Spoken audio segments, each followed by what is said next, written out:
আজকে তো আমাকে কারো চোখেই পড়ছে না, অথচ এই মানুষটাই আমাকে দেখেছিল। তার ক্যামেরার লেন্সে নয়, তার হৃদয়ের গভীরে থাকা লেন্সে। সে দেখেছিল এমনভাবে যেভাবে দেখা যায় দুপুরের মায়া ভরা রোদ, যেভাবে অনুভব করা যায় না বলা ভালোবাসা।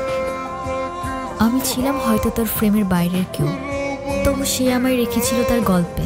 দেখেছিল এমনভাবে যেভাবে দেখে শুধু সে, যার চোখে ভালোবাসা জন্ম নেয় নিঃশব্দে নিঃস্বার্থে। এই এই তুমি এই কথাগুলো কিভাবে জানলা?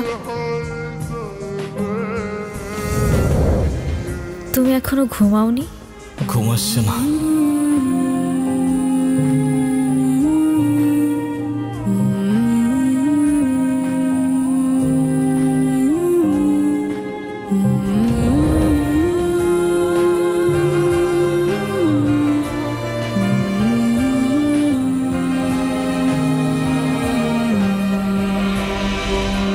এখন আর এসব জেনেও কি?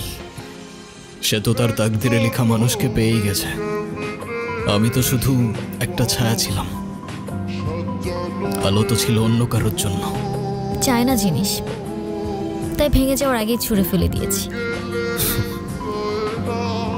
আমি আমার ক্যামেরায় অনেক কিছু দেখি জানো, আলো, ছায়া, রং, মানুষের মুখ।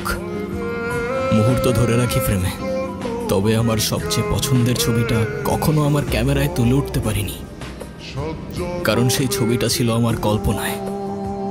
আর তার পাশে হয়তো তোমার ছবি। তুমি যখন আমার ডায়েরিটা পড়েছো, তার মানে আমার ভাঙা স্বপ্নগুলোকেও দেখেছো। তুমি তোমার ক্যামেরায় কত কিছুই না দেখো, দুনিয়ার সব রং, রূপ। কিন্তু তুমি যখন আমার জীবন থেকে চলে গেলে, আমার সব রং হারিয়ে গেল।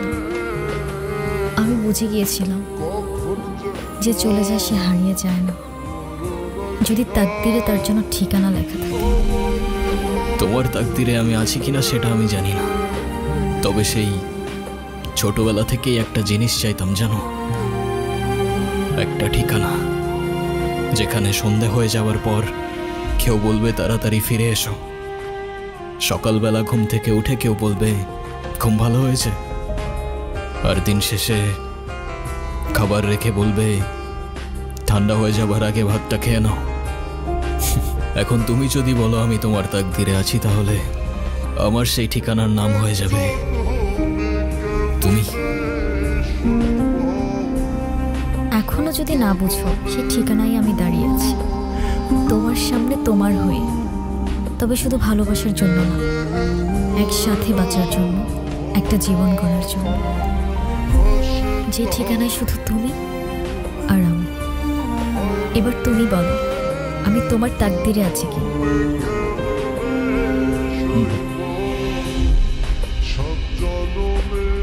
আচ্ছা, আমি যদি বলি এই মুহূর্তে তোমার ডায়েরিতে আমার জন্য কিছু লিখতে, তাহলে তুমি কি লিখবে?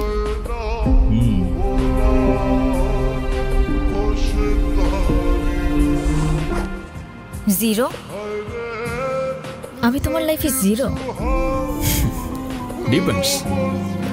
এখন তুমি যদি জিরো মানে শূন্য দেখতে চাও, তাহলে সেটাই। তবে আমার পয়েন্ট অফ ভিউটা একটু আলাদা। আমার পয়েন্ট অফ ভিউতে এই সিম্বল ছাড়া কোনো সংখ্যাই পরিপূর্ণ হয় না। Then zero means you complete me.